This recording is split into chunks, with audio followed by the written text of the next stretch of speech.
In 1992, Palm Sunday, we had a new pastor, Frank Hick, who expressed his vision for Tabernacle Presbyterian Church. It included a legal clinic and a medical clinic. And I had been home with my kids for 6 years.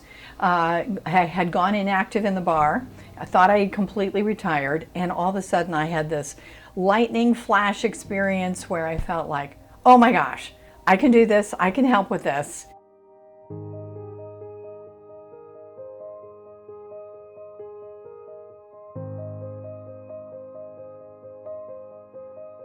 We had no clients for a while.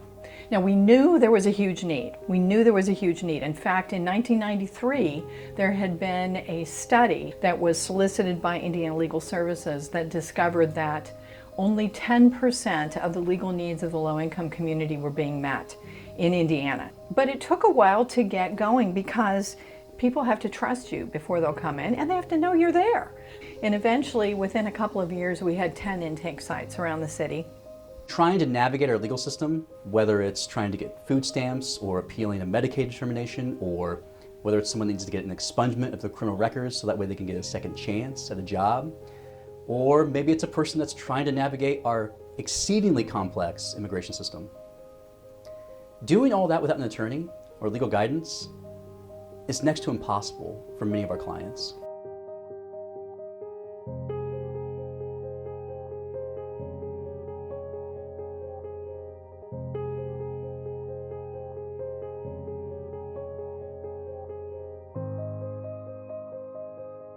Daisy actually came here from Zambia on a visitor visa. She was an agricultural worker in Zambia, and she came here to take advantage of a conference that was happening, and then flew to Indianapolis to visit with her sister, who was here at the time.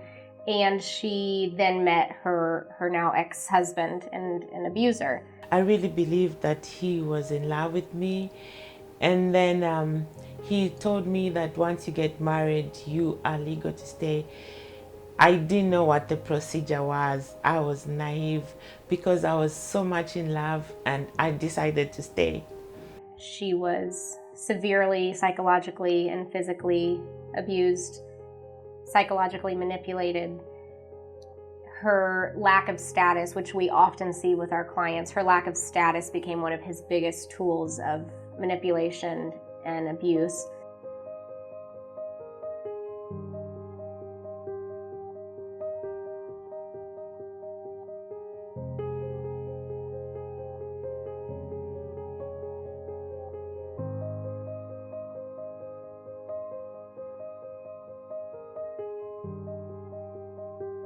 Well, things really got worse.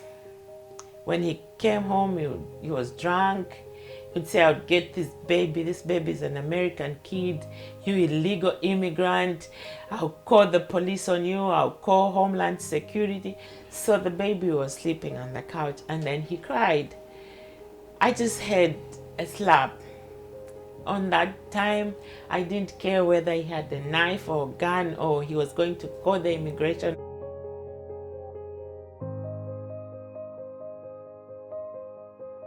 When it was midnight, I heard a knock, boom, boom, boom, calling me B word, S word, F word, open the door. I said, you know what, today I'm not going to open the door.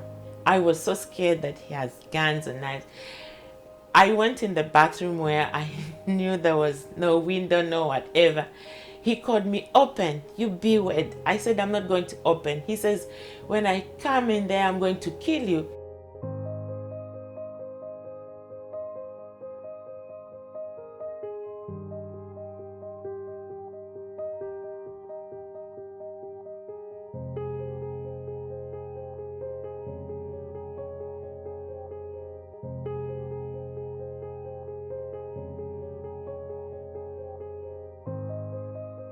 The VAWA process is actually fairly quick, and when I say quick, I mean 3 years. That's what it has taken from start to almost finish with Daisy. I will never forget that day. She received her green card, and I wanted to get it to her just so quickly. She had a family event happening that weekend actually, and she wanted it in her hands and I wanted her to have it. I took it to her after work one day and I had my 2-year-old son with me, and it was really just this beautiful moment of celebrating with her. Whew.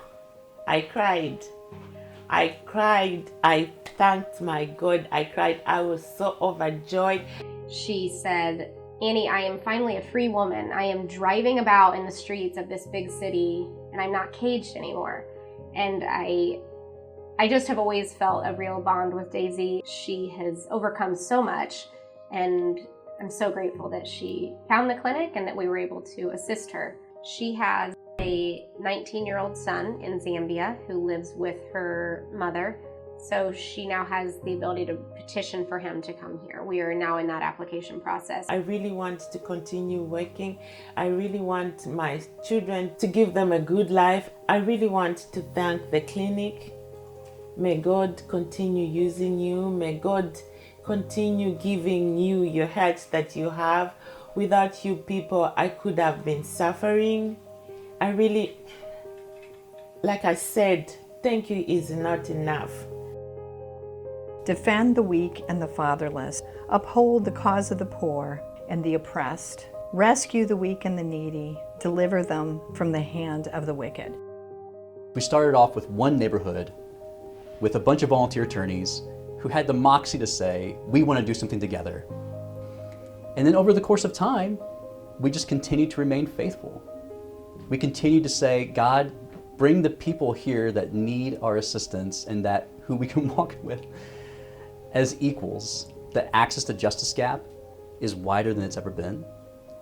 But my hope and prayer is that as Christians, believers of different stripes, non-believers, whomever, people of goodwill come together, and as we continue to work together and lock arms together, that we can make a dent, that we can make just a small difference in the way that people perceive our justice system. The reason the bad statistics don't give me any sense of despair and why I still have hope in the future is that when you're serving people, every single person matters.